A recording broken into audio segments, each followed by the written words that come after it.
Welcome to Prime Factors. This week, George Grenville, Part 2. Hip, hip! Hip, hip! Hip, hip!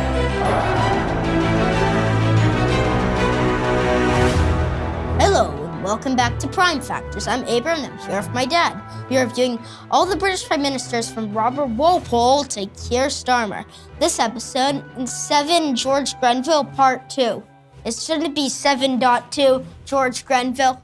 Yeah, it should be 7.2 George Grenville, Part 2.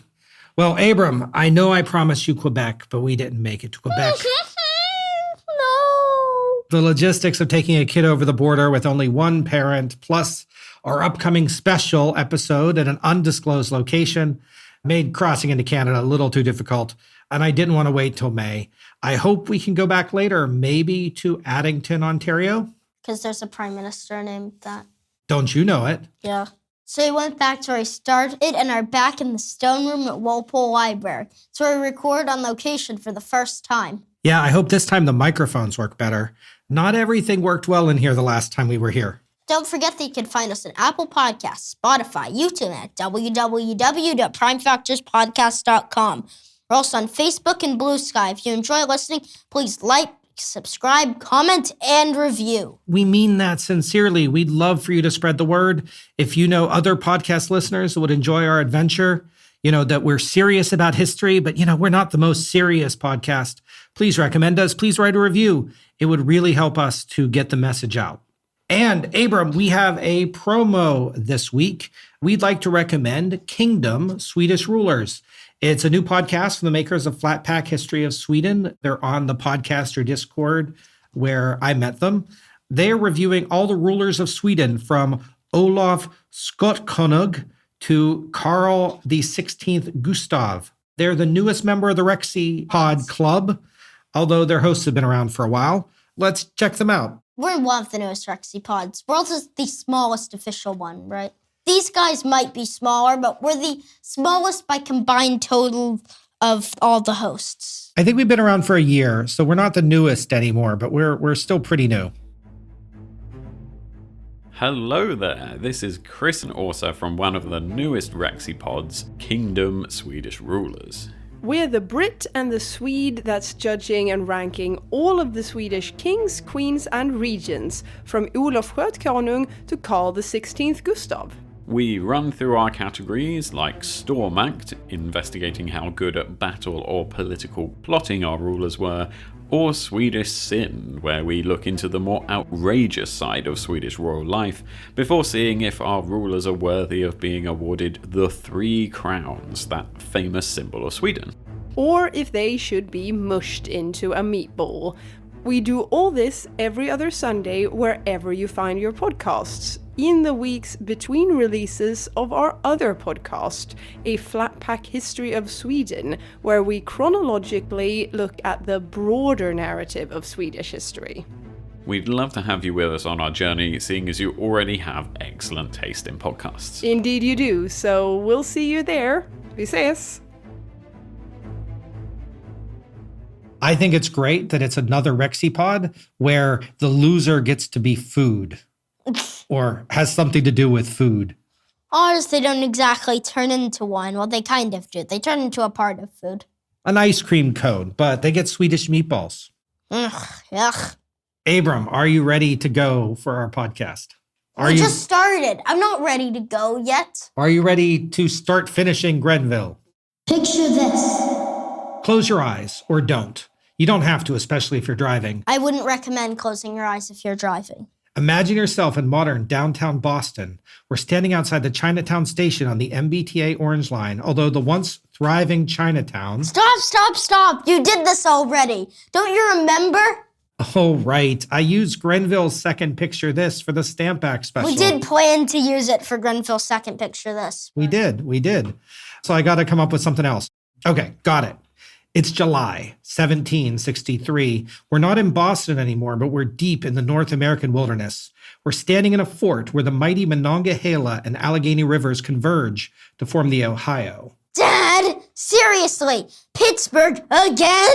It's important to George Grenville's story. I don't believe you. You're just doing this because you want to record William Pitt in Pittsfield, aren't you? Oh, because I want to record William Pitt. Because I want to record William Pitt in Pittsfield, aren't you? No, of course not. But Dun, dun, dun. let's get back to our story. You're right. This is Fort Pitt, but it was called Fort Duquesne the last time we were here. Not Fort Duquesne. This is near where George Washington lost in a skirmish with the French at the start of the 7 Years' War. That guy again. He'll never become popular. And the fort that General Braddock failed to capture from the French. But the French fleur-de-lis has been replaced now with the Union Jack, and it's garrisoned by British troops watching and protecting the western frontier. But these aren't normal times. Men, women, and children mingle with the soldiers behind the wall as sentries armed with muskets patrol the battlements.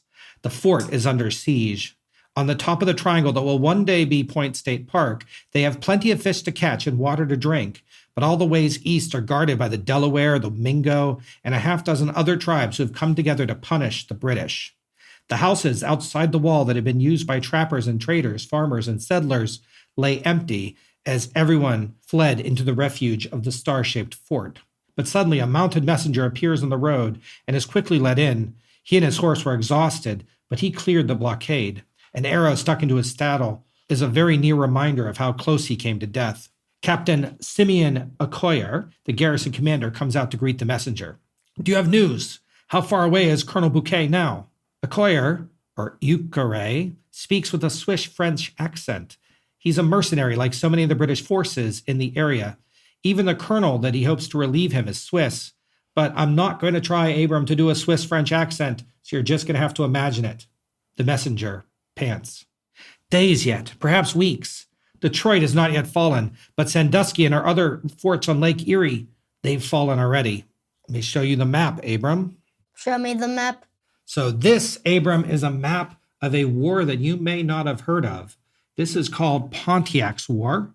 What's that? This is a war that was fought in 1763. Wait, there's a fort called Fort Michilimackinac.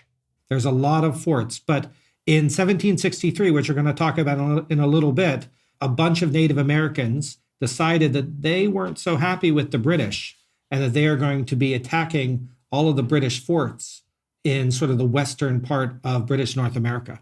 Fort Pitt is where Pittsburgh is, and Fort Detroit, you can probably guess where that is. Detroit. But the Native Americans were really defeating a lot of the British forts. Accoyer looks at his tiny garrison and the families within his protective walls. There are nowhere near enough troops, even with the Swiss mercenaries, to secure the peace. But we zoom out now, leaving behind western Pennsylvania and returning once again to Westminster at 10 Downing Street. Although, as we discussed last time, it was still numbered 5 for another decade yet. Please learn more by listening to our episode on Larry the Cat. It's a few weeks later, and inside we see George Grenville in his study reading the war reports and the harrowing story of the near capture of Fort Pitt. Reading the reports, he pauses to do some difficult calculations before scrawling a number on a nearby chalkboard. 224,903 pounds. He holds his head in his hands as we fade to black. That number is going to be very important later in our episodes. I'll ask you to write it down. What number is it again? 224,903. 224,903. 224,903. The most important number of the episode, see? 224,903. All right, we're going to leave Grenville and the secret behind that mysterious number for a few minutes. Recap! Abram, what do you remember about George Grenville? Not much. Not much. All You right. spent too much time on special episodes, Dad. Okay, let me This remind is you. your punishment. Let me remind you. So George Grenville was the second son of Richard and Hester. Richard Grenville, Hester Temple, part of a powerful local family that was making it I big remember. thanks to his uncle Cobham. Oh, yeah, the Cobham guys. George wanted to be a lawyer, but he was brought to Parliament as one of Cobham's cubs when Uncle Cobham fought against Robert Walpole as an opposition Whig faction. So this does have something to do with Walpole. It does. George rose gradually through the ranks, supported by his brother, who would eventually be Richard Grenville Temple, or the Lord Temple, and eventually his brother-in-law, William Pitt the Elder. But though he supported his family, he was always the junior partner, never getting the best jobs or the cushiest patronage. Pitt alternating between loving and backstabbing him every few years. But as we approach 1761, remember, George Grenville faced a difficult choice. Should he remain part of his cousinhood of the Grenville, Temple, Pitt, Littleton faction? Or should he go into opposition with his new friend, Lord Bute? He went into opposition And that's where we ended. with Lord Butt. George Grenville sided with Lord Bute and George III against the Grenville Temple faction. His brother Richard is the leader of the opposition, and the once united family is now divided. Will betraying his family Abram be the right choice? We're going to have to decide in a bit. Yep. And this is right where the picture this from last episode falls. It's crazy how the picture this from last episode also appears in this episode. Well, it is part of the same biography. The final days of Prime Minister Newcastle. With Grenville as the leader of the House of Commons. So that was the deal with Bute. Remember that if he betrays his brother, we'll make you the leader of the House of Commons. But his first task was to neutralize all the threats he could. And there are two very important threats in the House of Commons. Henry Fox The Fox, okay? and William Pitt the Elder. So there's Pitt the Elder and that Fox. Pitt was especially upset with Grenville because he broke up his cousinhood. But as you remember, Pitt would break up the cousinhood all the time, so I think he's a hypocrite. And George dealt with them in a typical Whig faction bribery. So neither man could or would accept a peerage that would take him out of the House of Commons, but Grenville was able to give special peerages to their wives. Henry Fox's wife was made the Baroness Holland, while Pitt's wife became the Baroness Chatham. That means that their children would be nobles, even if they weren't. But as you'll find out, they're eventually going to get peerages in their own right anyway. At around the same time, George Grenville gave his younger brother Henry, he made him an ambassador or a diplomat in Constantinople, and that was going to keep him out of his hair for a bit as well. Although George joined the government to support Lord Bute, they actually started disagreeing almost immediately, especially over the Treaty of Paris. Bute was concerned that Grenville wasn't going to fight hard enough. And guess what? Bute betrayed him. Dun, dun, dun! Almost immediately, like Bute brought him in. And by April 1762, Bute said, "Oh, actually, never mind. Henry Fox is going to run the Commons, and I'm going to make you the first Lord of the Admiralty. I hope that's okay." But, no buts. George was really qualified. Remember that he was already on the Admiralty board. His brother Thomas had died in the Navy. But for him to lose the job that he just backstabbed his family for, it probably hurt. It turned out basically to be a non-issue because before it all could be finalized, a scandal broke out in the Treasury Department. Thomas Pelham Holmes discovered that there was a spy in the Treasury, a guy named Samuel Martin, who theoretically worked for Newcastle, but every message that was supposed to go to Thomas Pelham Holmes, he would copy and give copies to Bute and Grenville.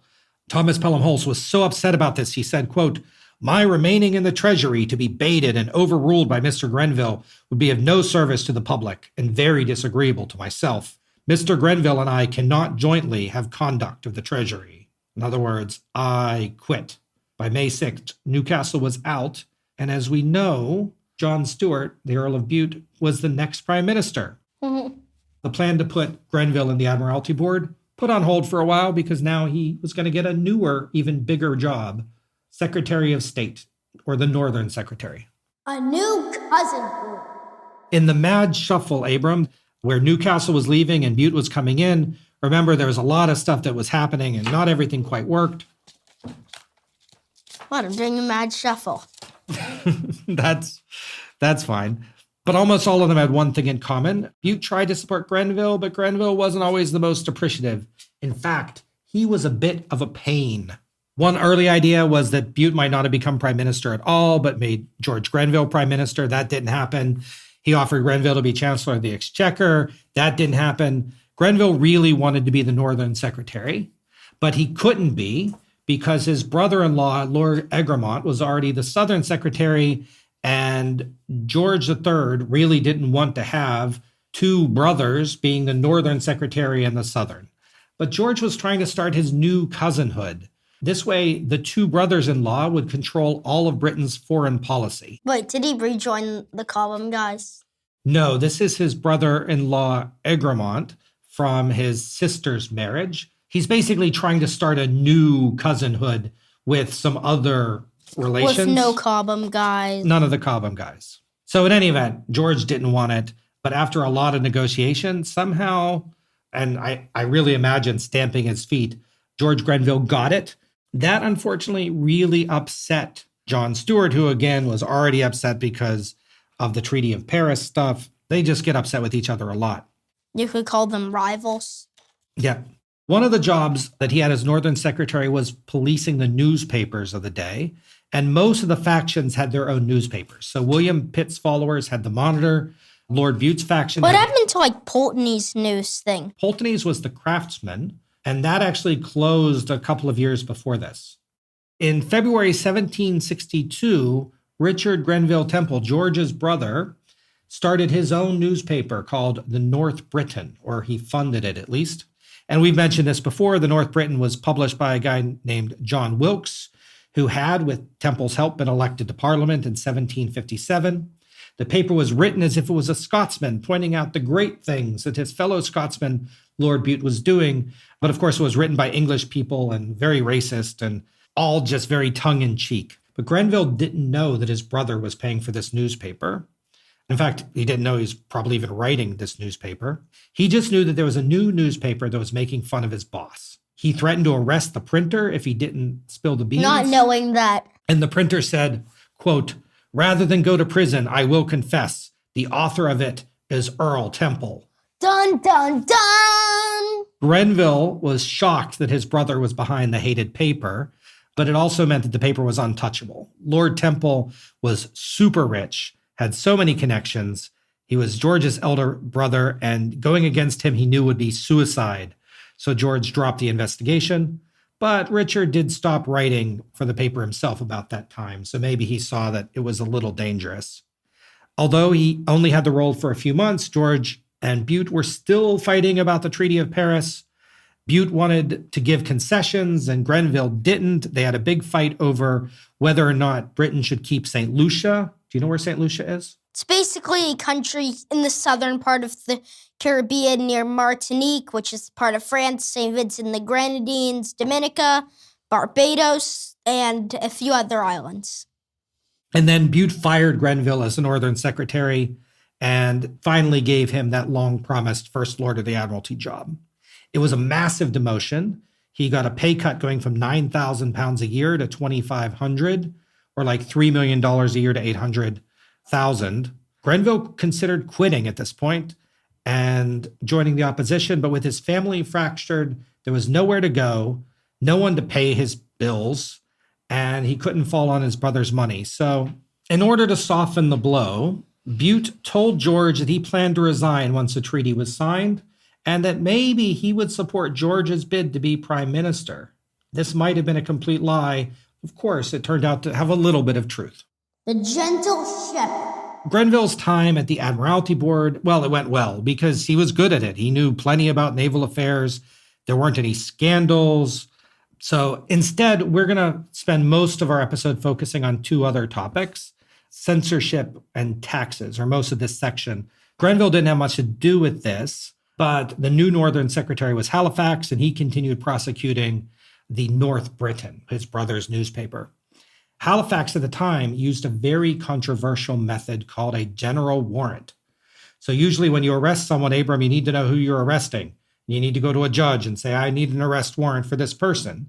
But here the British government said they had writing on a piece of paper that they could arrest anyone associated with this opposition paper, including Pitt's Monitor and Temple's North Briton. So Grenville might have been reluctant to go after his brother, but Halifax was not. At the Monitor, both writers were found and thrown in prison, but they were never charged. It was just to scare them. But at the North Briton, they were less successful. The paper's printers quit, but Temple had hid the evidence that he was involved very well. At this point, it was a little bit of an open secret because we think George Grenville knew, and in fact, they revoked Richard's Lord Lieutenancies and other honorary roles, but he remained free and continued to publish articles against the Bute government. But on February 10th, 1763, the Treaty of Paris was signed. And with peace achieved, Bute was focused next on how to pay for the debt of the war. So remember, From last time, Bute signed the treaty. Now it's really expensive. And the only tax that Bute managed to pass during his term was the cider tax. And we already talked about that, so we don't need to talk too much. But we didn't talk about was the incredible House of Commons fight between Grenville and Pitt about this. Not a real fight, but an argument in Parliament. Grenville was arguing for the cider tax. Pitt was arguing against it. Grenville said they only needed it because Pitt spent too much money. Spoiler alert, Grenville likes taxes. Oh, we're going to talk about his taxes so much. Yep. Pitt said, no, don't tax cider, tax something else. If not cider, Grenville said, what could they tax? And George Grenville famously said, tell me where. I repeat it, sir. Tell me where. You didn't even tell me what. How do I know what to tell you where if I don't even know what? Well, he was saying, Pitt, if you don't want to tax cider, just tell me what to tax and I will tax it. But we have to tax something. Tell me where. And in reply, William Pitt either sung or hummed a popular song of the day. And we have a special guest, John from Prime Time. Does he have any Marquises and Viscounts? He did not give us any Marquises and Viscounts today, but he did give us this. Tell me, lovely shepherd, where, tell me where thou feedst at noon thy fleecy care. Direct me to the sweet retreat that guards thee from the midday heat. This was... And from now on, he'll have to voice at least the singing voice of Pitt. I think we can do that. Oh, wait, there might be Pitt in the picture this next episode, so we have to get him to agree to that. We'll have to get him to voice Pitt, because, well, he does voice Pitt. Yes. Honestly, this is like the 1700s equivalent of them singing probably like Bohemian Rhapsody or something. But the point is, Pitt was making fun of his tell me where by singing a song at him. And from then on, George Grenville got the nickname Gentle Shepherd in Parliament. So when you go against an orator like William Pitt, you're going to lose. But the cider bill was ultimately passed. Bute became increasingly uncomfortable by how unpopular he was, and then he essentially resigned as prime minister. Bute proposed that Henry Fox should lead the next government, but Fox was sick at the time and felt that he couldn't do it, so they needed to find someone else. They didn't want George. In fact, I think Bute said of him, although this might have been George III, George Grenville is and will be, whether in the ministry or the House of Commons, a hindrance and not a help, and sometimes a very great inconvenience to those he has joined with. He is a man of weak understanding. They looked everywhere to find anybody that they could make prime minister. It's like, will you be prime minister? Will you be Hey, prime I'm just minister? a random farmer. Why are you asking me? They looked at Waldegrave again. They looked at Halifax and Northumberland. But in the end, the only person that they could find that they thought could do the job was George Grenville. Wah, wah, wah. And anybody else, they thought that if they gave them the job, it was just going to give more power to Pitt, and nobody wanted to give power to Pitt. Because then everyone would be falling in him. It wasn't quite the way he expected, but on April 16, 1763, George Grenville finally became prime minister. Prime Minister! George Grenville has his dream. He is the first Lord of the Treasury. But doesn't he have a dream every night? So what's so important about this specific dream? George Grenville has spent his entire life being subordinate to his brother, subordinate to William Pitt, always the second man in charge. But here he is. He has climbed the Usually ladder. he's closer to third. True. He has climbed the ladder. He is the seventh prime minister, and he's only 51 years old. So clearly he's going to live for a while, right? He's totally not going to die in the next 10 years. Unfortunately, even though he had the high office, Bute was still pulling a lot of the strings behind the scenes. Grenville was not allowed to select his own cabinet. He said, quote, "I care not one farthing for these men I am now to be with." His brother Egremont remained his Southern secretary, so his new cousinhood stood. But his rival, Henry Fox, was made paymaster of the forces. And in order to make sure that Fox was not going to bother anyone in the Commons, right? You got to keep the fox out of the hen house, right? Yeah. I didn't know a fox could cause so much trouble. Oh, we just read the Fantastic Mr. Fox. I wonder if that fox is causing so much trouble because he thinks George Grenville's a farmer. That's true. And wait, George Grenville supported the cider. It all fits. Roald Dahl was secretly talking about George Grenville and Henry Fox. We've got it. But the point is that George Grenville made Henry Fox into Baron Holland, so that now Fox is in the House of Lords and not in the House of Commons. Do you know who John Montagu is? Is Montague in Massachusetts named after him? Probably. Okay. But you might know him by a different name from Odd Squad. Lord Sandwich. Yes. He is the 4th Earl of Sandwich, and he's the new First Lord of the Admiralty. He's the guy that invented the sandwich, and he's going to have a really big role in the Wilkes affair. One thing that Grenville did accomplish was to negotiate a 3,000-pound pension so that someday when he quits, he's still going to get $1 million a year just to be former prime minister. From here, Abram, this episode is going to go on 2 tracks. We're going to cover them one at a time. First, we're going to talk about John Wilkes and the North Britain. And that's one of the largest scandals in British history, at the time at least, and it's going to reshape the way Britain and then America sees the freedom of the press. Of course, as that paper was funded by Richard Temple, his brother, it was also a very personal issue to George. And while this is going on, we have the Pontiac's War, which we talked about, and the need to fund additional troops in North America and the taxes that Grenville would need in order to solve that problem. So that's going to be the second track. Mm-hmm. Both are important to Grenville's prime ministership. Both are happening at the same time. But if I tell you them all in chronological order, we're just going to go nuts. So we're going to talk about Wilkes first, okay? The Wilkes affair. When John Stuart left office, Wilkes actually stopped writing, at least temporarily. He stopped writing the North Britain. But as public opinion shifted against Grenville and that he was just a puppet of John Stuart, Wilkes started the paper back up. You know, given that George actually couldn't assemble his own cabinet or whatever because he hasn't shopped at IKEA. So when George Grenville became prime minister, by the way, I forgot to mention that he had to run for a seat again. And his seat was... I need a seat. What? No open seats. Well, that was the worry. What if there wasn't an open seat? Of course, that seat is controlled by his brother, Richard. He had to go to Richard to ask him for his help. And they hadn't really been talking. And so we don't know exactly how this happened, but in order for Richard to support George in getting his seat again, George ended up giving his brother an early copy of the King's Speech, which was going to be used to open Parliament a couple days later. We don't know whether Richard asked for this, but Richard had it. And then who did he give that speech to but his good friend John Wilkes, who was writing the newspaper. Oh, no. So John Wilkes wrote a rebuttal to the speech even before it had been given. That allowed him to print an episode of the newspaper immediately after the king had finished talking. This is now what they call the infamous issue number 45. To the modern ear, what he wrote wasn't so bad.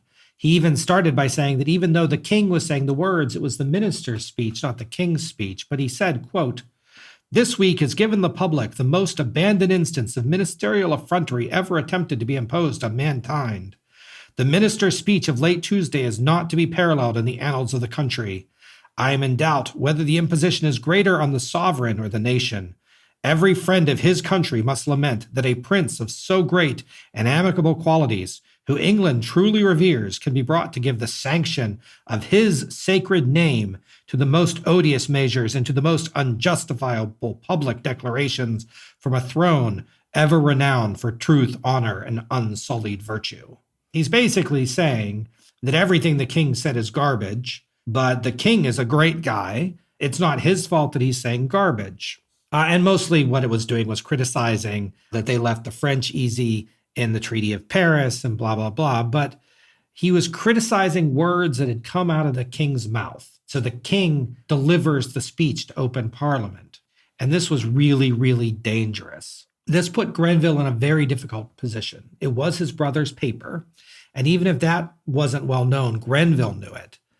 Grenville even knew that he was the one that leaked the copy of the speech to his brother. He asked for some advice from like the Solicitor General and the Attorney General, and they recommended prosecution. They recommended, quote, that it is a most infamous and seditious libel tending to inflame the minds and alienate the affections of the people from His Majesty and to incite them to traitorous insurrections against our government. So once again, Halifax, who was Secretary of State, he signed a warrant for the arrest of everyone involved. Everyone involved. The printers, the publishers, the authors. It named no names, but the police would simply go and arrest anyone they could find. And within hours, 48 people connected to the paper had been arrested. But they did not arrest Wilkes or Richard Temple. Wilkes was an MP, and that meant that he was protected in part by, his station, right? I guess all rich people are kind of protected from prosecution, I guess. And they never found enough evidence to pin a crime on Richard. But it took another 3 days to decide whether or not they could even arrest Wilkes. And then they decided, yes, we're going to arrest him. But he was able to sneak a message out to Richard, Lord Temple, before he was taken out to the Tower of London. And what follows is like courtroom drama. And I don't know how much that matters to you, but there was a writ of habeas corpus, and they were performing legal judo to try to keep him out of the Tower of London. The government responded by creating a better arrest warrant. We don't know. But the question here is not about Wilkes, but was Grenville's government behaving like tyrants?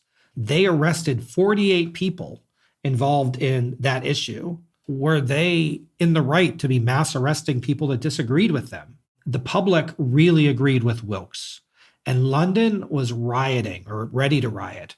Demonstrators chanted the phrase, "Wilkes, liberty, and number 45, up and down the streets of London.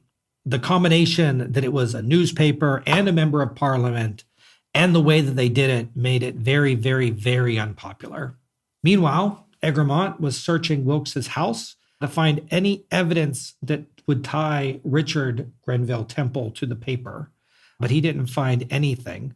2 weeks later, Wilkes was able to be released from the Tower of London because, his status as an MP kind of gave him that privilege. He discovered that all of his books had been taken. He tried to get them back, didn't really succeed. And at this point, Wilkes started publishing the paper in his basement because he couldn't find anyone else that was willing to risk their lives, but he refused to stop printing. Stuff Dad cannot talk about. When they awaited trial, George Grenville had spies. He looked for anything else that he could pin on Wilkes, right? He really wanted Wilkes to go to jail for a long time. Why? Why did he hate this Wilkes guy? I just don't get it. It doesn't seem that bad to us, but at the time, they saw this as like a terrible affront against the government. In July, they discovered what they were looking for: a poem privately written and distributed just to a few aristocratic friends, and the poem was called Essay on Women. Now, Abram, I cannot tell you what is in this poem. It has lots and lots of sex stuff. I was expecting it to be pretty mild, and maybe it was like talking about seeing a woman's ankles in public, because it seems like something they would worry about in the 1760s. But no, even for today, it is really, really bad. And if any of our listeners Google for it, be aware that there's a few tamer versions that were created and published later to take advantage of the fame of the poem and to make a few bucks. If you've managed to find the original, it's pretty bad. So what is the poem? It was a parody of Alexander Pope's Essay on Man, one of the most famous poems in the English language, which of course I've never heard because I clearly was a poor student. And I'm going to quote a little bit of that original. "Awake, my St. John, leave all meaner things to low ambition and the pride of kings. Let us, since life can little more supply than just to look about us and to die, expatiate free over the scene of man, a mighty maze, but not without a plan, a wild where weeds and flowers promiscuous shoot, or garden tempting with forbidden fruit." Basically, the poem is just about how amazing people are and how they're in the image of God. And what Wilkes wrote was an essay about how amazing women are for sex stuff and really dirty things. By the way, when the poem starts, "Awake, my St. John," you know who it's talking about? Henry St. John, the Viscount Bolingbroke. Which one? Was he the one that fled to France? I think so. So that guy. It's just that Henry IV is also known as Henry Bolingbroke, so That's true. that's the reason why. And I felt like since there was saint in there, someone from the late 1300s, early 1400s is more likely to have that title than someone from the 1700s. Yeah, that's true. So Wilkes's version of that poem, instead of being written for Henry St. John, his version is written for a mistress of Lord Sandwich. Lord Sandwich. Bottom line is, that's all I can say. A trial was set to take place in Parliament on November the 15th. Lord North, you might want to put a pin in him. Hi, I'm Lord... Oh! So Lord North was named as the prosecutor. And what follows was, well, a trap. So after the King's speech, the Commons debated whether parliamentary privilege would protect Wilkes. And that went late into the night, and Wilkes had to be there and he had to speak. And it didn't finish till well into the next day. Like, they went all night. Pitt actually spoke in Wilkes's defense more than 40 times. Eventually, Parliament did decide that the issue was sedition, and it ordered all copies to be burned, but they didn't actually decide whether Wilkes could be put on trial for it. Meanwhile, Lord Sandwich had a trap. In the House of Lords, he brought out the very poem that I can't talk about. He read it in the House of Lords, and they used some loopholes to allow him to do that. Keep in mind that Sandwich was a friend of Wilkes. He was in something called the Hellfire Club, where far worse things were done and discussed. And now he is reading this poem in the House of Lords and pretending to be scandalized. Basically, the House of Lords says this is scandalous. Wilkes didn't even know this was happening because he was over in the other House of Parliament defending himself. And the House of Lords said, oh, we're going to put you on trial in 2 days. What if he's still on trial in the other place? Well, they worked it out. But it turns out it doesn't matter. Because outside of Parliament, a supporter of George III challenged Wilkes to a duel. Ooh! Wilkes is shot in the stomach and has to be taken home to recover. The trial had to be put on hold so that he could rest. 2 weeks later, the Commons decide, they're also going to press charges. More riots break out, more Wilkes and liberty being chanted in the streets of London. When the British government tries to burn all the copies of the paper, a mob comes and rescues them and actually burns effigies of George Grenville and John Stuart. So the wrong thing got burned because the other people came in? Yes. On December 16th, Wilkes was ordered to attend Parliament for his trial, but when the messenger arrived to take him, he's like, cough, cough. I am still too ill from my gunshot wound to attend Parliament today. Was he? No. In reality, he was feeling much better, and as soon as the messenger left, he snuck out of London, got a boat to France, and hid in Paris. So why is everyone escaping to France? I mean, France isn't France the enemy? Well, yeah, but that probably means it's a safe place to hide. Even James II and VII fled to France. What's with everyone fleeing to France? Well, anyone that goes to France can be sure the French government is not going to help the English get them back. They were so upset about this that they did officially kick him out of Parliament. They had a trial without him. And by November 1764, when he still refused to return to London to face the trial in Parliament, he was made an outlaw, just like Robin Hood. And that meant that if he ever stepped foot in England, somebody could shoot him or kill him or anything and get no punishment. He is outside of the law. Mm-hmm. Wilkes is known as one of the lead fighters for press freedom. So for all that Grenville, right, is one of the most hated men in history, Wilkes is kind of a folk hero, even if he had really bad taste in poetry. When he comes back and a couple of prime ministers... He comes back? He is going to come back, but we're not going to talk about all of that today. Pontiac's War! Rewind. We're going back to the start of Grenville's time as prime minister, but this time we're in America.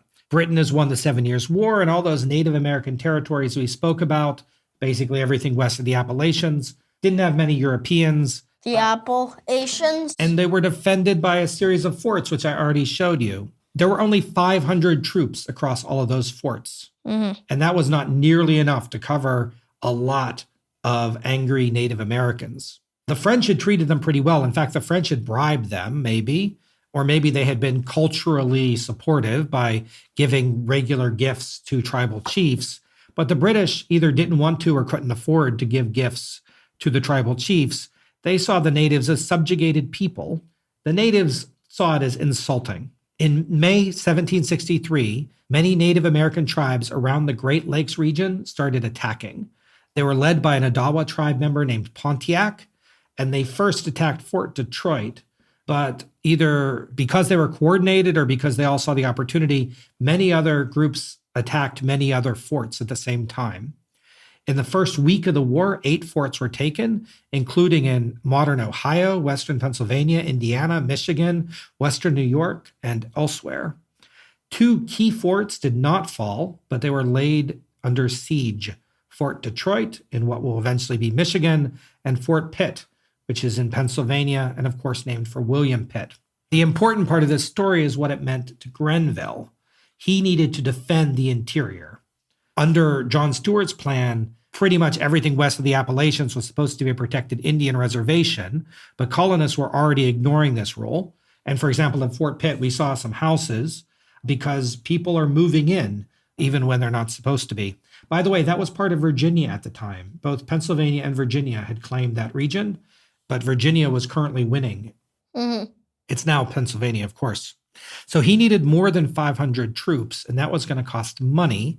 And the amount of money that he calculated it was going to need, at least according to my source, was 224,903 pounds, or about $70 million today. So with the national debt skyrocketing, he needed a way to pay for all of those troops that didn't cause a burden for the rest of Britain. So who should pay Abram for the defense of the British American territories? Oh, I know. The colonies. Ding, ding, ding, ding, ding. Absolutely correct.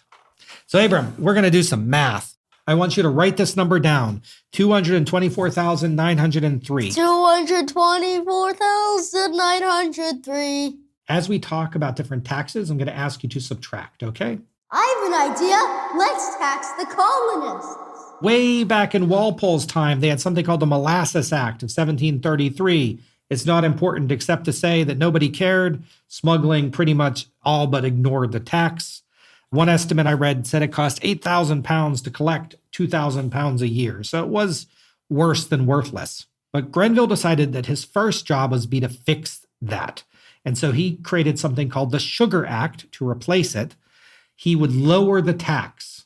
The Sugar Act tax would be 1/3 of the Molasses Act tax. And he thought, hey, that's going to make people happy. But then he dramatically increased enforcement so that people couldn't smuggle to get around it.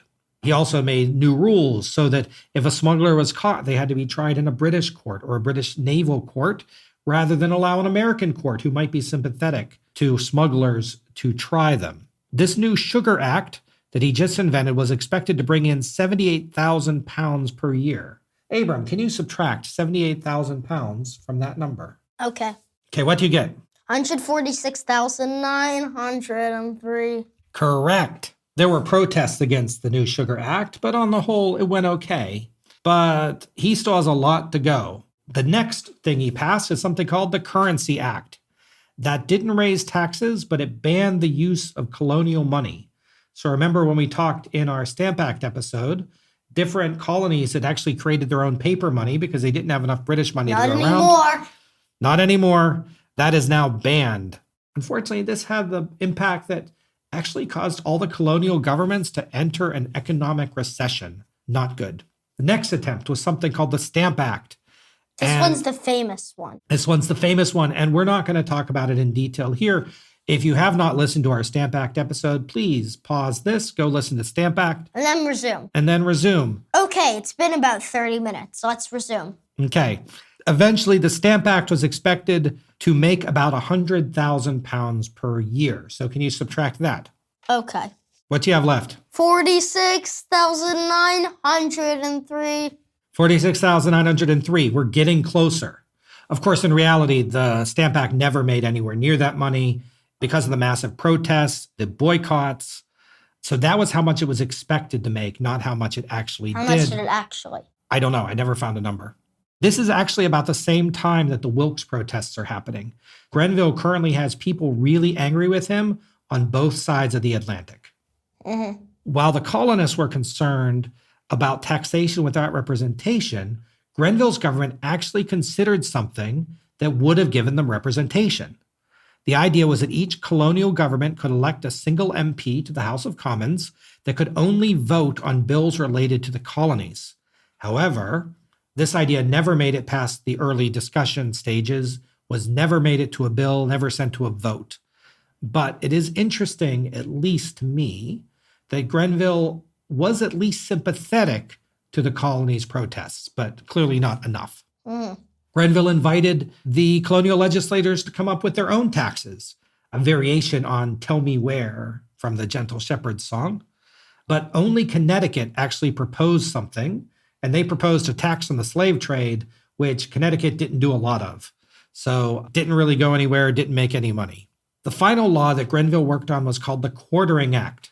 So all those new British troops who were going to be there needed to stay somewhere, and they needed to pay for food and shelter. So Grenville said, hey, you colonies, you can pay for all that yourself. All the colonies were commanded to build barracks for the British troops and to feed any British troops that were there. If they failed to build barracks, or if they didn't build enough, they would be required by law to put people in inns or even in houses. That was expected to save £80,000 per year, but was so unpopular that even 2 decades later, the United States is going to say no to that in the Third Amendment in the U.S. Bill of Rights. So that's how angry that bill was. Do I subtract anything? Yeah, go ahead and subtract 80,000. Okay. Congratulations, Grenville. If your ideas had worked, you would have been very successful. Unfortunately, your ideas weren't that successful. Sadly. Meanwhile, in England... First and foremost, Grenville was becoming a lot less popular. He was seen as a tyrant for fighting the press. As soon as he got Wilkes arrested, he actually started going after other newspapers as well. He was also less popular with George III. He actually kept people from seeing George III unless they talked to him first. Whenever he did speak to George, King George III complained about his boring lectures. He said, quote, when he has wearied me for 2 hours, he looks at his watch to see if he can weary me an hour more. That's kind of funny, because usually in school, when you learn about them, you picture them as kind of like friends. True. Do you know what I mean? For any teachers out there, they are not friends. They just happen to have slightly similar ideas. That's true. It is probably not surprising that in August 1763, George III wrote to the Earl of Bute and asked him to replace Grenville. Bute and George III started talking to Pitt. They started talking to Newcastle, but nobody would form a government. Pitt wanted too much power, while Newcastle just said he was too old, but they kept secretly looking for a replacement for Grenville. In fact, one of the possible replacements was maybe Pitt being a Secretary of State and Richard Grenville Temple, his brother, being Prime Minister. And that would have been really cool, because then we would have had 2 sets of brothers. Mm-hmm. At the same time, unfortunately, Lord Egremont, his brother-in-law, died. And this gave Grenville some power because he could now choose a replacement. But Grenville learned what was going on. He learned that John Stuart was plotting to replace him, and he snapped into action. He took a big risk. He knew that George III hadn't been able to find anyone yet to replace him. And so George said, I have all the cards. He confronted the king, maybe because the king wasn't so good at direct conflict. And he basically said, if you don't give me your full support, I will resign now. Moreover, you have to get rid of John Stuart. The king gave up. The king said, yes, you can stay as prime minister. He pushed John Stuart into exile. Remember, there was that thing, supposedly, that he had to stay 30 miles away. The point is, George pushed his advantage with the king and was able to stay. And who would replace Lord Egremont? Well, Lord Sandwich. Lord Sandwich. Had he invented the sandwich? I'm not sure. I think so. So he's probably making a bunch of sandwiches during this talk. So I'm just imagining he's reading through all the things and he accidentally gets some meat on it. And he's like, oh, I should improve this new invention. The sadness of King George. It wasn't too long after this, when John Stuart was pushed out, that King George began to act depressed and withdrawn. He might be missing his friend. He might be sad that he wasn't able to contain George Grenville. It might be the mental health problems starting up.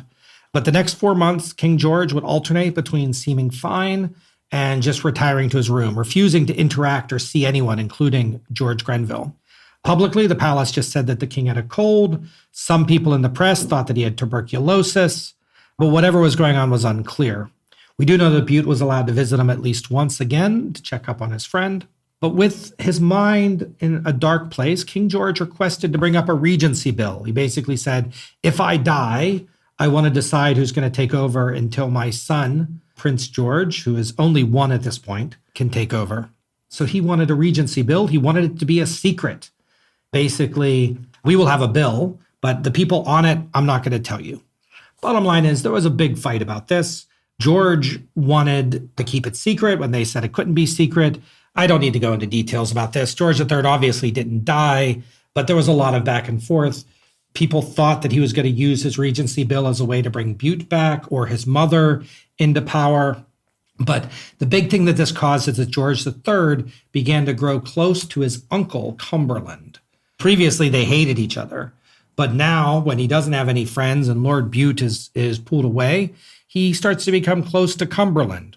And so he started secretly working with Uncle Cumberland to form a ministry to replace Grenville. Cumberland started talking to Pitt again. He went to Temple. He tried to build a new cousinhood. And on May the 16th, George accidentally revealed or admitted to George Grenville that, you know what, I'm going to replace you. So 2 days after this discussion, Richard, his brother, did something unexpected and reached out to George. And equally unexpectedly, George accepted his message. A flurry of discussions happened, but in a couple of days, George and his brother Richard were friends again. Yay! It wasn't just a political union, but a family one. They started having dinners together with all their wives and their children, both Grenville and Pitt. Maybe because George realized that he was on the way out. Maybe because Richard realized that he might be getting a lot of power soon. Maybe they just missed each other's company. But the bottom line is that George and Richard were very publicly reconciled, like even talked about in the papers, and they had these dinners very much in public. While that is happening, Cumberland is still trying to replace George. There's some question as to whether he'll be kicked all the way out or maybe he'll just become a chancellor of the exchequer. But in the end, on July 10th, George III summoned Grenville to his palace at St. James and officially removed him from office. Because while Cumberland had been talking with Pitt and Temple, he was also talking to Newcastle. And while Newcastle said, I'm too old, he said, I have a friend that's not too old, Charles Watson Wentworth, the Marquis of Rockingham. You'll probably remember him from the episode. And now we'll play the clip. June 30th, 1765, George III comes back and asks Newcastle for help. Okay. How old is Newcastle in 1765? 72. So he's too old now. He doesn't want the treasury job. He just wants to be the elder statesman. So he takes an ally of his, Charles Watson Wentworth, the Marquis of Rockingham, and he's made prime minister. Newcastle is going to get a job in the government called Lord Privy Seal. He doesn't have much to do. Watson Wentworth is not going to support him as much as he expects, and he's not going to have as much control as he thought. But we'll get to that when we get to Rockingham's episode. Charles Watson Wentworth was selected as the next prime minister, basically being Newcastle without being Newcastle. And George Grenville was out of government. That's for like less than a year. I think it was more than a year. I'll tell you how long in a minute. So as George Grenville spoke to George III for the last time, he gave a piece of advice. He said, don't give up the American colonies. Anyone that lost America would be, quote, a criminal and a betrayer of his country. Like that's going to mean anything. It's not like they're going to revolt. Life in opposition. This is the part where we wrap up. George Grenville did not leave government right away. Instead, he simply returned to his cousinhood with Richard and William Pitt. The new Rockingham government was Newcastle too, and they fought against it. As we'll talk about in his episode, the government will have its ups and downs. The Duke of Cumberland's going to die only 3 months later. And in fact, at least one of the books I read said that Cumberland is the real prime minister for those 3 months. You can believe that or not. George III briefly considered bringing George Grenville back. And when they discussed it, George said that he would do so only if the Stamp Act was not repealed. But the key thing I need you to know right now about the Rockingham ministry is that almost everything Grenville did was undone. The Cider Act was repealed. The Sugar Act was repealed. He didn't do the Cider Act. No, that was Butte. The Stamp Act was repealed. The use of general warrants was stopped. They did pass something called the Declaratory Act that will more than offset any goodwill they gained from the colonies, and we're going to talk about that next time. In 1766, Pitt had another split with his cousins, George and Richard, and that he's going to go into government with a guy named Augustus Fitzroy, the Duke of Grafton. They're going to fight again, and when John Wilkes returns to London in 1768, George Grenville is actually going to be one of his advocates. For some reason, although he prosecuted him terribly when he was in power, now that Pitt is in power, he is going to be on Wilkes's side. I don't know how that happened, but I guess we'll talk about that when we get to Fitzroy. George Grenville's wife died in 1769, and from there, George started a gradual decline. His last act in Parliament is a bill that he is very famous for. It is called the Grenville Act. This is a bill to reduce the corruption of Parliament, essentially making it so that if one party controls Parliament, they cannot control when a seat is in question. So if there's an election and you don't agree as to who won the election, now that decision will be made fairly instead of just by whichever party's in power. And so that's going to make it harder for people to cheat some of these elections. Walpole did a lot of this. So if Walpole was here now, at that point, he probably wouldn't have been able to get into power so much. Yeah, I mean, it was a tool that Walpole used, but he was not the only one. Mm-hmm. On November 13th, 1770, George Grenville died. He was 58 years old. And after his brother's death, a little bit later, Richard Temple, the Lord Temple, he also retired from politics. While the cousinhood was over, of course, this is still one of the most important families in British political history. Both George's son, William Grenville, and William Pitt's son, William Pitt the Younger, they're going to be prime ministers, as you know. And we're going to have a lot more stories about this family to go into before the end. Mm-hmm. Epilogue, Grenville, Quebec. We didn't get to Grenville, but I want to talk about it anyway before we get on to the rating. While he was not loved as prime minister, George's reputation did improve at least somewhat with the passage of time, at least for non-Americans. After the 7 Years' War, Abram, Britain controlled Quebec and then began the process of surveying and organizing their new territory. But they didn't get to that right away because they had so many debts and because the country was big and because of the American Revolution.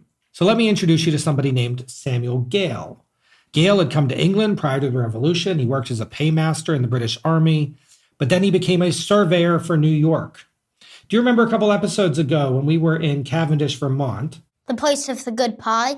Oh, it was amazing pie. That chocolate chip pie is amazing. Yes. That's the biggest reason why I'd ever go back there, though. And if you're from that bakery that we went to, you should know that we liked your pie. Yes. But remember that New York and New Hampshire were both fighting each other and founding towns that the other side wasn't recognizing? Croissant land. Yes, but do you remember that? Yeah, I remember croissant. Well, Samuel Gale was the guy from New York, or one of them, founding towns that New Hampshire was going to ignore.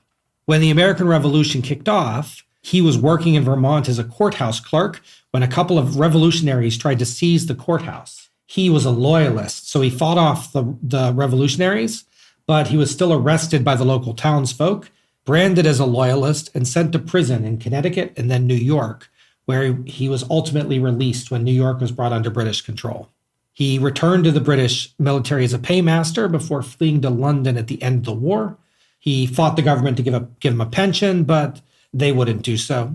With no life for him in London, he decided to return to North America in 1791 to the British colony of Quebec, or what would be Quebec, to work as a surveyor.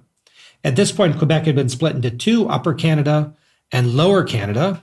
And if you look on a map, trying to figure out which one's upper and lower, I don't think it makes any sense. It's like the Egypts and the Austrias. Yeah, and there's not really going to be a province called Quebec again until 1867. In any event, one of his most important works as a surveyor was to map out Lower Canada, including French towns as well as allocating new British towns. So this is a map of Quebec. Whoa, that's Montreal.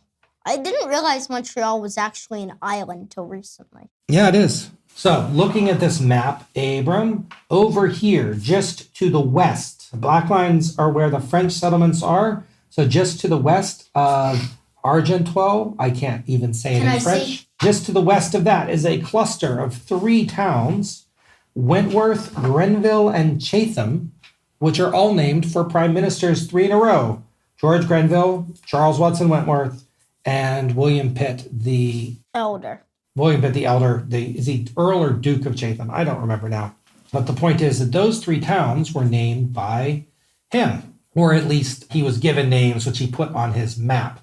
But in 1795, nobody lived there yet. No one lived in any of the places that he was drawing. And just as we saw in New Hampshire and Vermont, they would often put boxes on maps well before anyone actually lived it. That map did not become official till January 1808, and the first settler didn't arrive to Grenville until 1810. By this point, of course, William Grenville had been prime minister. So many sources say that that town is named for William and not George. But I am positive that he wrote them on a map in 1795. But wait, we might be able to go to Canada there for his episode instead. But we can still go to Canada for his episode. So, we could go to Grenville, Quebec for his episode if we need to. If we need to. The big important point here is that in 1795, William Grenville hadn't been prime minister yet, and it's in a cluster with 2 other prime ministers. I think it's pretty clearly George. In the intervening years, Grenville became bigger thanks to a canal that they built along the Ottawa River and then the railroads. And today, Grenville is like halfway between Montreal and Ottawa, but Ottawa wasn't even a thing until the 1850s. The township existed until 2002, when the rural part, which I understood was more French-speaking, but I'm not positive about that, that became something called Grenville-sur-le-Rouge, while the more English-speaking town of Grenville remains separate. At least one source I said claimed that that was the reason. I don't know if that is true. And Grenville today just has a population of about 2,000 people. And to the best of my knowledge, this is the only place in the world named for Prime Minister George Grenville. There might be some more named for his kid. Might be. Abram, it's time to rate him. Rate him! Our first category is accomplishments, and we can give them up to 20 points each. I have a couple of notes. I wrote here that he served a long time in the Commons, and he had a pretty stable government. But it never solidified, right? It didn't last. Before he was prime minister, we talked about last week, he fought against press ganging in the Navy and for better naval pay, but he didn't actually succeed in either. And he was able to prevent George III and John Stuart from firing him, at least for a while. And near his death, he passed the Grenville Act to reduce the corruption in parliamentary elections. So I ask you, Abram, how much did he accomplish? Out of 20. I'm giving him a 4. He didn't accomplish nothing, but his accomplishments definitely got hugely outweighed. And really, the biggest thing he passed right before his death. Agreeing. I'm also going to give him a 4. That leads us to disaccomplishments, where we can give him up to -10. This is not how much he angered, but this is what he undid. What he undid, right? He didn't really undo that much. He more added to the pain. Do you know what I mean? I'm thinking that the Sugar Act, the Stamp Act, the Quartering Act, all of them were major causes of the American Revolution. But he didn't get rid of anything. He didn't get rid of anything, but I think that you can argue that he got rid of the U.S. colonies. At least he shares some blame for getting rid of the U.S. How colonies. much do we rate it out of? He also got rid of a lot of the freedom of the press. He was very much against the press. What do we rate it out of? We can give him up to -10 points each. Out of -10, I'm going to give him -6. He did minus a decent amount, just not a huge amount. -6. Actually, -4. -4. I was completely with you on -6. Then I'll go back to -6. I thought you thought it was unusual. No, I'm actually surprised that our ratings are in agreement here. So minus 12. Next is how much he angered people. Yeah, bad personality. We can go up to -10. Negative 10. What? I don't know if I agree with that. He angered the colonists. No, he didn't please anyone. So maybe minus 9. What are you going with? So the thing Tell me a is, time where he pleased someone. the way that I'm looking at this is a little different than you, and that doesn't mean that your way is wrong. He really broke up his family, and I think that's a big deal. I mean, he's a guy who sought power, got power, but at the cost of, his relationships with his family, and that's a big deal to me. But he didn't have any relationship scandals. He had a good marriage. He didn't gamble. He didn't drink. I don't think he has a terrible personality. But the stat is how much he angered people and how bad his personality is. So I may be going with 7, minus 7. Abram is -7. I was going with -4. I think that's fine. So that means he's getting minus 23. So he's currently at minus 15 points. Oh, Grenville, we're so sorry. How interesting is he? This one is actually interesting because it's kind of like all of the prime ministers like, please don't do that. Please don't make yourself the villain. I will do that. Now you're the villain of your own story in a kind of entertaining way. I think so, but also he spent half of his career just listening to his brother or listening to Pitt. I don't think the early part of his story is that interesting, or his uncle. I think the early part of his story is about the Cobham Cubs, not about him. I honestly am counting that as his life story. So I think out of 10, I'm going to give him a 7. 7 for Abram. I am going to go with a 6. Okay, so he gets 13, right? Yes. Now we can each give him up to 5 points for looks. He looks pretty good. He looks very friendly, which is surprising considering who we're talking about. He looks like a king, though not as much as the last one, as Butte. I'm going to give him a 7 out of 10. It's a pretty good thing. Just looks a bit too friendly, to be honest. I think he looks like a teenager. Actually, I'm changing it to 6. 6, okay. What do you give him? I mean, he does look surprisingly youthful here. What are you giving him? 6. That means 12? Well, divide by 2, so it's 3 and 3, so 6 total. So yeah, he gets a total of about 6. For lifespan, he gets 5.8 points because he lived for 58 years. For term, he was prime minister for 813 days or 2.23 years. But because it's above 1, we get rid of the decimal point for some reason. And so he gets 2 points for term. So I'll total it up. So he gets about 11.8. 11.8. That is correct, Abram. You are He is low. good but as the spreadsheet. It's time to ask the question. known or ice cream cone. I mean, he is our second lowest score. The only person that scored lower is James Waldegrave. How much did he score? 7.8. I think it's tough. George Grenville is super famous. He's the only one so far that I've learned about in school. He's one of the relatively few British prime ministers That a lot of Americans know about. Yeah, my wife says that she had never heard of him, but clearly some Americans know about him. I am torn on this. I feel like he's a known, but he's like the EGOT Andrew Jackson. He's like the antimatter known. He's known because he's not good. He is infamously bad. So I'm giving him known.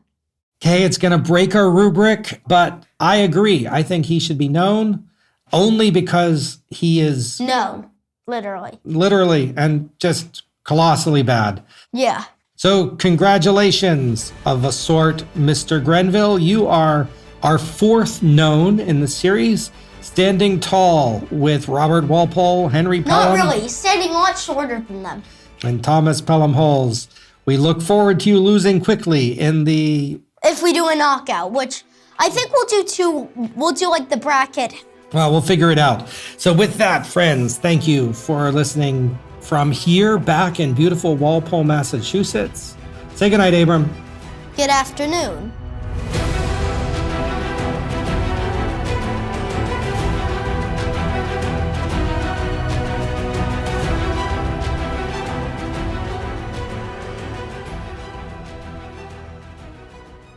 biography.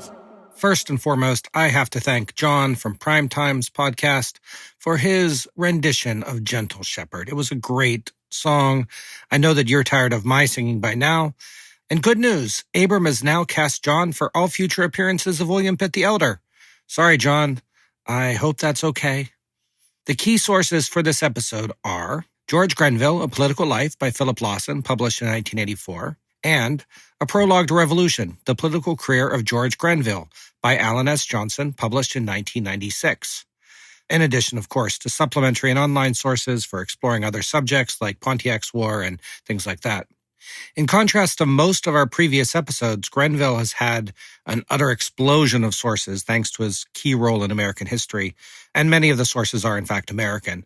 It's been a while since I needed to rely on chapter-length biographies, but Grenville actually had nearly as many books written about him as I think Robert Walpole. Looking at my stacks on the shelf, I think the next one with this many will be William Pitt the Elder, but we'll have to see if this trend continues. I want to also thank our editor, Sam Cunningham. You can find him as Sam C. Productions on Fiverr.